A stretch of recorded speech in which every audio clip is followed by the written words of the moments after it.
Welcome to our weekly Mitzvah Shabbos program. This morning we benched Chodesh Adar, a month of Mishenichnas Adar Marbim B'Simcha. We got Potter from Haman, Ayudi Ma'aseh Zutayra, Yontev, Sosa in Milo, Tfil. And to Mincha today we read Parshas Truma, the famous pasuk, V'osul li Migdosh v'shachante b'seicham. This is the month that the Frierdiker Rebbe came to America to establish a Mikdash, Yiddishkeit, a dwelling place of Torah in America, because most of the Yidden lived in America. To make a Mikdash, a Mishkan for the Eibishter, because Shchinta begalusa. If we're in Golus, the Eibishter is in Golus. God is in Golus. And v'asul in Mikdash, the Eibishter wants that we should make a Mikdash shachanti b'seicham b'seich alecha v'yechad. We are the balabatim of this world.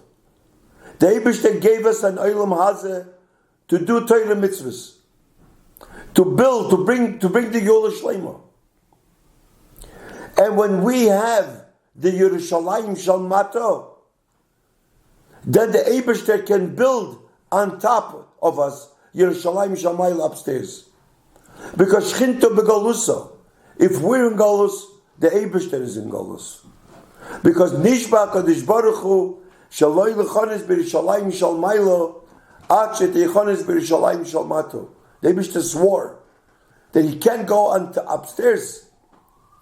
He can't rest until he'll go in. And who can make the Yerushalayim Shalmato? Who can make a Mishkan? This is the Yidden. And when the Yidden do what they're supposed to, they will have the binyan Beis Hamikdash Hashlishi. And each one, B'Seicham, as it says, every person has a Beis Hamikdash in them, and then by doing the right thing, they'll build the Beis Hamikdash Hashlishi. When the Frierdiker Rebbe came into America those days in 1940, he screamed to non-religious people. He saw pocketbooks, mitrokt he wrote on Shabbos. And the most important, those days to Rabbanim. As we once mentioned, when you want to know if the fish is fresh, smell the head. If the head is fresh, then if the Rabbanim, the Mechanchim, are doing the right thing, then if they're, and he screamed that they were not doing enough of this supposed to. And just like in Golus, the first Golus Mitzrayim, we were redeemed because of three things. Because we didn't change our names. We kept our minhagim. We shaloshinas l'shainam and shaloshinam al busham. Even though we were amongst goyim, all the time, every golus, but the parents taught their children how they should be, how they should wear the clothes, and how they should speak. And minog avosenu b'yodeinu, that this is how we grow up, and this is how we keep Yiddishkeit. Shaloshina Shmom, Shaloshina Shaloshinam, Shaloshina Esmal Busham. I once heard a word.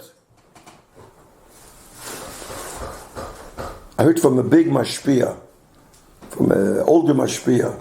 I don't know if it's from the Rebbe Rashab. He said, I'm not sure, but I heard from the mashpia. He says, Halavai Zol mirhom Peilische Chitzenius und Chabad Pnimius. Peilische means not Chabad. You know, the Frierdiker Rebbe used to call people, they can come from Romania, they can come from Hungary, they can come from Taiman, they call Peilische. That's it is. So, if only we would have Peilische Chitzenius, our clothes, our outside, should be like a Peilische, and our Pnimius. So here I want to mention something very, I think, important. I don't think I heard anybody, any lectures, or any speakers speak about it. I don't know why, and I'll tell you at the end why I'm saying this. Because I think I have a certain responsibility. You know, I have my old Talmidim, and if I bring with many people that are in other Chassidim, and you know that some of them are they're Erliche Yidden. They learn Tanya, they learn Chassidus, they learn Likutei Torah, they learn the Rebbe's Likutei Sichas. They have groups, the Rebbe's Rashi Sicha by them is the biggest guyness. And some people have pushed miracles from the Rebbe, they want for dollars. These are fine, light. They're not Chabad. So we have for bringing from time to time. So there's a question that they asked, and it bothers them. And I thought I would say this because they're listening to this program, and it bothers them. And if it bothers them, it probably bothers more other Fruma Yidden. And they said, the Rebbe is holy as holy can be. Chassidus Chabad, they learn befabringt.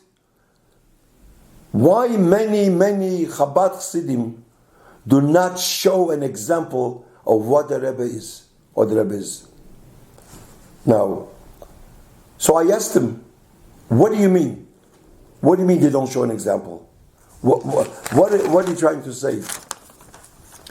So they were saying, and I thought I would bring it up, all Hasidim in the entire world, whether they're in America or they live in Williamsburg, in Borough Park, in Queens, in Los Angeles, wherever Hasidim, in Europe, in Antwerp, in England, in Israel, in Canada, in Australia, all Hasidim speak Yiddish.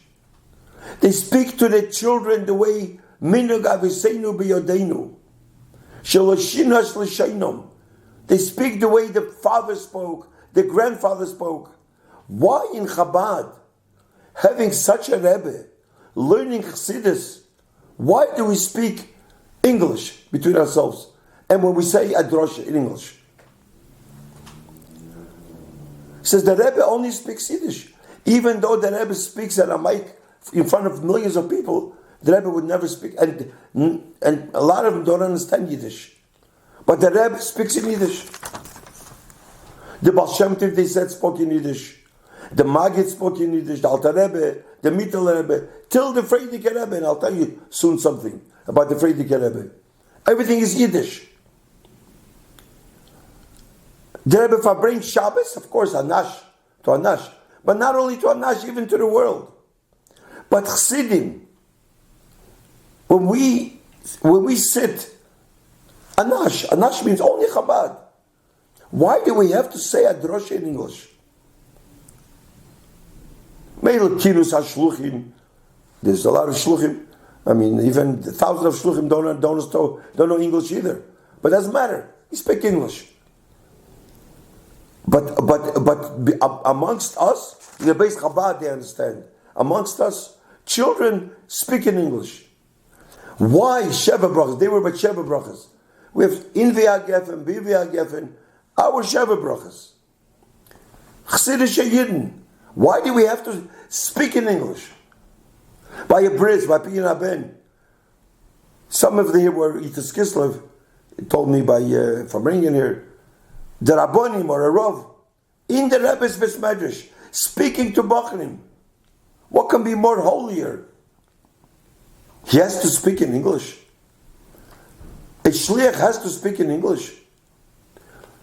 If he speaks to the outside world, why English? So they were saying maybe it went so far that Shluchim Poshet or some Rabbonim don't even know. They don't even know Yiddish B'chlal. And besides, this is very important. People think, and I hear from the Chassidim, that Lubavitch is Kiruv. That's all Lubavitch is. I said to them, Bichlal, Lubavitch is not, Kiruv is part of Lubavitch. Lubavitch is Teire, und Avoide, und is Kashrus, und Chsidim, Millen, und Midavent, und Yeshivas, und Yerei Vishleimim. Hafotze is part of, but that's not. Some people think that, Lubavitch, they're Kiruv. And maybe the Kiruv creeps into us that we don't even know how to speak Yiddish. And that's why we speak English. Maybe. We have to speak Maida Loshen. Minag Avaseinu B'Yadeinu. And this is one thing that I wanted to bring up because they were mentioning it. And I'm sure many other people in Eretz Yisrael, in America, mention why we speak we don't speak Yiddish. It's a different time. Also Levush, they were saying. Levush. There is a uniform. We have a jacket. We don't wear it long, fine. But when we go outside, wear a hat, wear a coat, button from right on left. This is a Lubavitcher uniform that everyone spoke about Levushim. So since I'm sure these people are listening to this program, they told me they do, so I want to say something. I have no answer why we don't speak Yiddish. Talking about amongst us. Amongst Anash. And even if we have people that don't understand, so they don't understand. So they'll learn, or they'll ask. But doesn't mean, but a Yid read Yiddish. And I would suggest maybe these people should discuss it with other people about it. And the truth of the matter is, nobody's perfect. This is one of the things that I can see Chabad, you can see, is not perfect. Only the Eibishter is perfect. Perfect. Once somebody asked a Shadchan, give me a bocher, but I know one thing, what's his chesron? That's all I want to know. I don't want to know his milas. What's his chesron? So the Shadchan says, he has no chesron. Says, then I don't want him. Because every person has a chesron. The only one doesn't have a chesron is the Eibishter.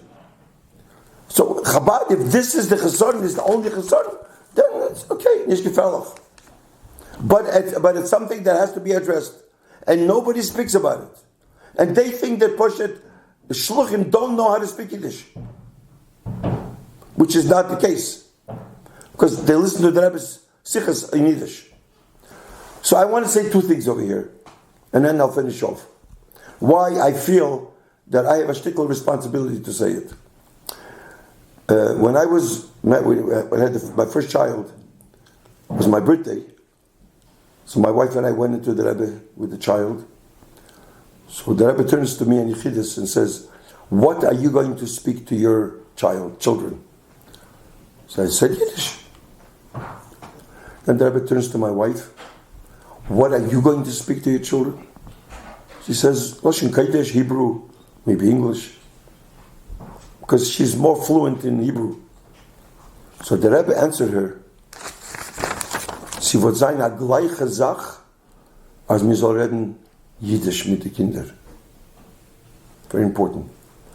But she says, but she's better in Hebrew. The Rebbe says, a gleiche Sach Yiddish. Besser.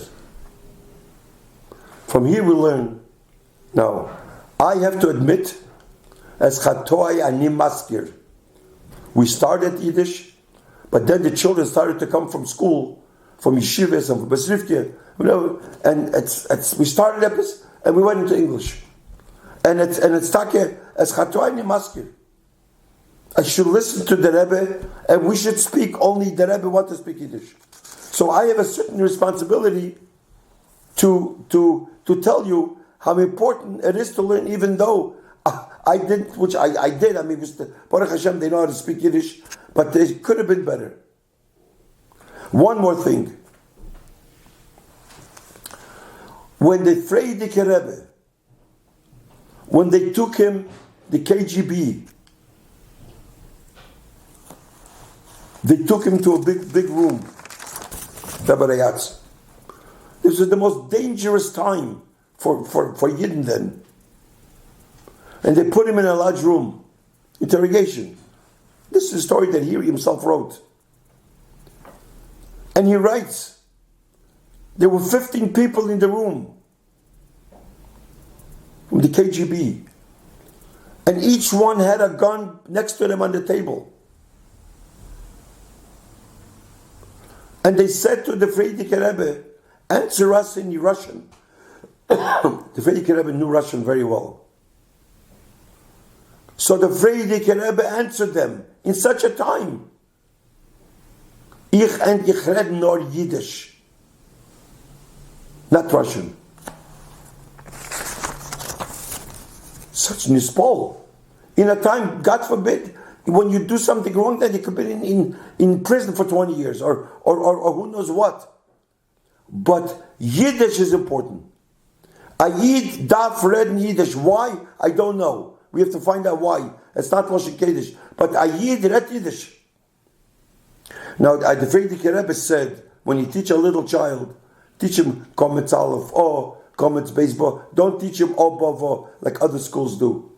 And those kum zu Yerushalayim. You get Yerushalayim by teaching this way.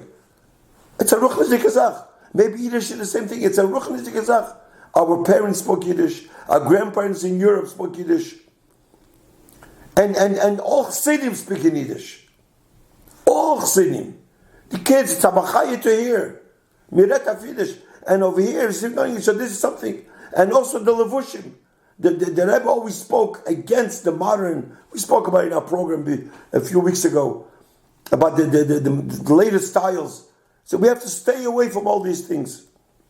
And through Shalashina Shmom and Labusham and Lashainam, just like in Mitzrayim, we went out of Golus. The same thing also.